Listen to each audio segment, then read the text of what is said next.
اس صورت کے فضائل بھی جان لینا چاہیے۔ ایک مرتبہ آپ صلی اللہ علیہ وسلم نے صحابہ کرام کو حکم فرمایا کہ سب لوگ جمع ہو جاؤ، آ جاؤ، مجلس قائم کی جائے گی اور اس میں میں تم کو 1/3 قرآن پڑھ کر کے سناؤں گا۔ 1/3 آف دا قرآن کے آپ 3 حصے کر لیں تو اس میں سے 1 حصہ میں پڑھ کر کے سناؤں گا، سب لوگ جمع ہو جاؤ۔ تمام صحابہ جتنے بھی موجود رہے ہوں گے وہ سب کے سب جمع ہو گئے، تو آپ صلی اللہ علیہ وسلم نے یہی سورہ اخلاص پڑھ کر کے سنایا، یہی سورہ اخلاص پڑھ کر کے سنایا ہے۔ کیونکہ سورہ اخلاص کے اندر کیا ہے؟ توحید کا بیان ہے، اللہ کے ایک ہونے کا بیان ہے۔ پورے قرآن کریم میں اللہ کے ایک ہونے کے سلسلے میں جو بیان ہے وہ سورہ اخلاص میں ایسا ہے کہ کسی اور جگہ اس جیسا بیان نہیں ہے۔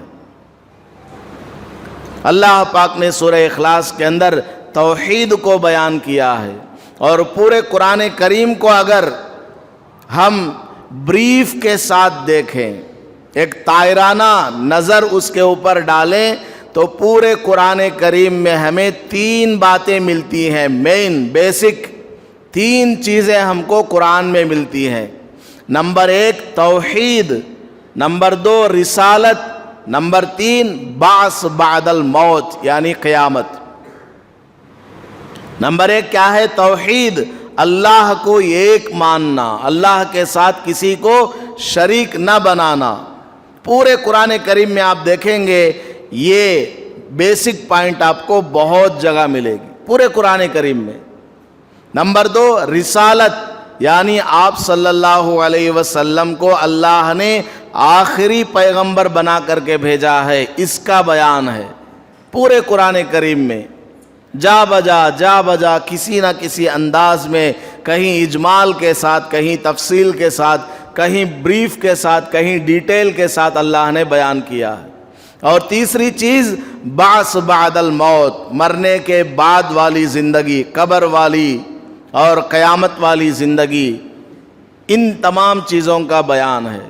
تو پورے قرآن کے اندر 3 مضامین، 3 ٹاپکس کو اللہ نے بیان کیا ہے، توحید، رسالت اور بعث بعد الموت۔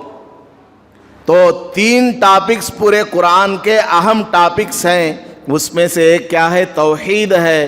لہٰذا آپ صلی اللہ علیہ وسلم نے جو فرمایا، آؤ میں تم کو پورے قرآن کا ایک حصہ پڑھ کر کے سناؤں گا، تو سورہ اخلاص آپ نے پڑھ کر کے سنایا ہے، کیونکہ سورہ اخلاص کے اندر کیا ہے؟ قرآن کے 3 بڑے ٹاپکس میں سے ایک ٹاپک ہے توحید۔ علماء کرام نے اسی حدیث کو بیس بنا کر کے فرمایا، اگر کوئی آدمی 1 مرتبہ سورہ اخلاص کی تلاوت کرتا ہے، اس کو قرآن کے 3 حصوں میں سے ایک حصہ پڑھنے کا ثواب مل جاتا ہے۔ اگر سورہ اخلاص کو 3 مرتبہ پڑھ لے تو پورا قرآن پڑھنے کا ثواب ملتا ہے۔ ایک تو ہے اصل قرآن پڑھنا، الحمدللہ رب العالمین سے لے کر سورہ فاتحہ سے لے کر پہلے پارے سے لے کر من الجنت والناس 30ویں پارے تک پورا قرآن 114 سورتیں، یہ پورا کا پورا پڑھیں گے، اس پر جو ثواب ملے گا وہ تو بہت زیادہ ہے۔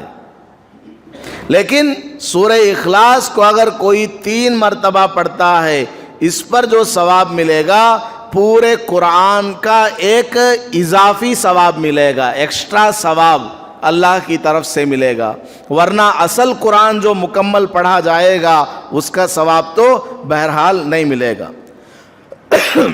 اسی لیے علماء کرام مشورہ دیتے ہیں، اگر کسی مرحوم کو ثواب بخشنا ہو اور وقت کم ہو تو کم از کم 1 مرتبہ سورہ فاتحہ پڑھ لو اور 3 مرتبہ سورہ اخلاص پڑھو اور دعا مانگو کہ اے اللہ اس سورت کا، سورہ فاتحہ کا اور سورہ اخلاص کا ثواب ہمارے مرحوم کو پہنچا دے۔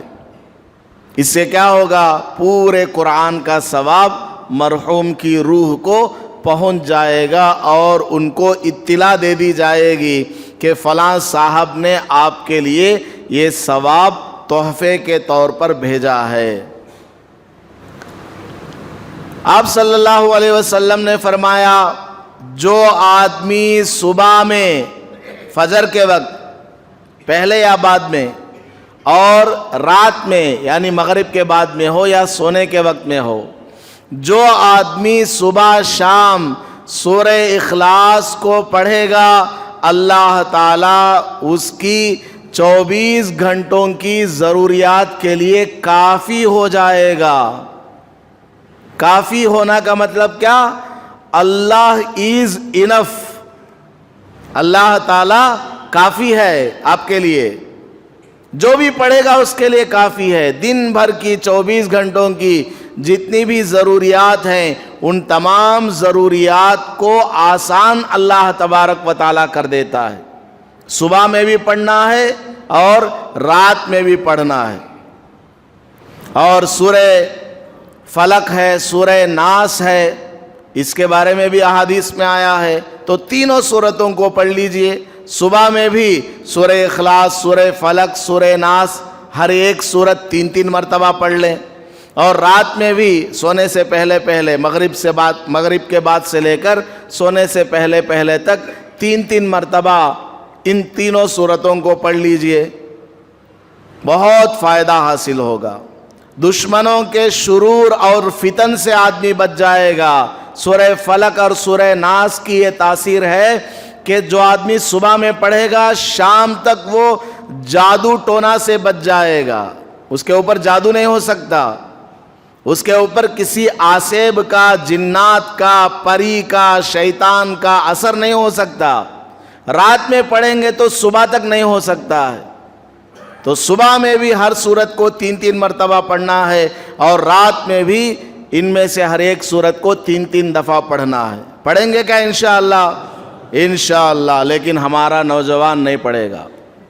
صبح میں بستر سے اٹھتے ہی وہ تکیے کے نیچے ہاتھ گھسا کر کے موبائل نکالے گا، اس میں دیکھے گا کس نے آج مجھے چاٹا ہے، چیٹنگ میسج کس کس کا آیا ہوا ہے، پہلے اس کو دیکھے گا۔ اب پتہ نہیں رات ہاتھ کہاں اس نے چکر لگایا ہے۔ حدیث پاک میں آتا ہے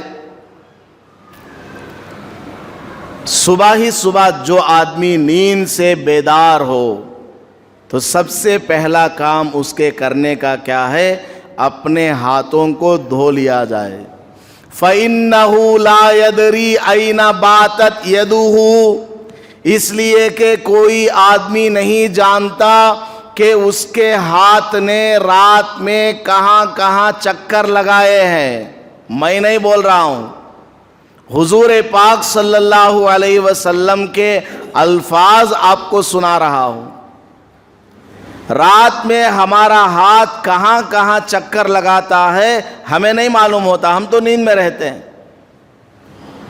صبح اٹھتے ہی دونوں ہاتھوں کو دھونے کا حکم دیا ہے، اور ہمارا نوجوان موبائل سے کھیلتا رہتا ہے، کس نے میسیج بھیجا ہے، فلاں نے سلام بھیجا، فلاں نے گانا بھیجا، فلاں نے فلم بھیجا ہے۔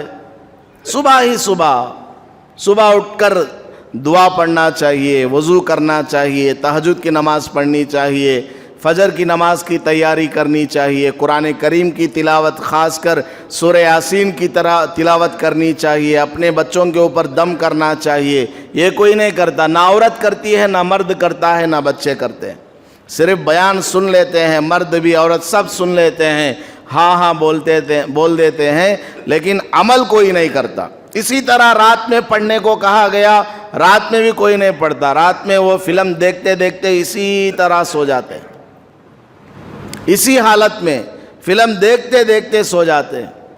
ہماری عورتیں، ہمارے بچے، کوئی گیم کھیلتے کھیلتے رات سو رہا ہے، کوئی فلم دیکھتے دیکھتے سو رہی ہے، کوئی ٹک ٹاک پر وہ سب چیزیں دیکھ کر کے سو رہی ہے، کوئی کچھ اور کر کے ہمارے نوجوان سو رہے ہیں۔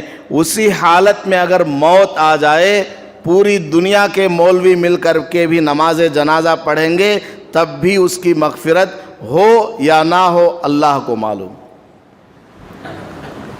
اس لیے ذرا سنجیدگی کے ساتھ وعدہ کریں. آپ جو انشاءاللہ بولتے ہیں کہ ہم عمل کریں گے دل کی گہرائیوں سے بولیں. یقیناً ہم اس پر عمل کریں گے کہ نبی پاک صلی اللہ علیہ وسلم کا فرمان جھوٹا نہیں ہو سکتا. ہم سب اللہ کے محتاج ہیں. عمل کریں گے انشاءاللہ. اللہ پاک عمل کی توفیق عطا فرمائے. ویڈیو کے نیچے سبسکرائب کے بٹن پہ کلک کریں، بیل کے آئیکن پہ کلک کیجئے تاکہ ہر نئی ویڈیو کی نوٹیفیکیشن آپ کو مل جائے.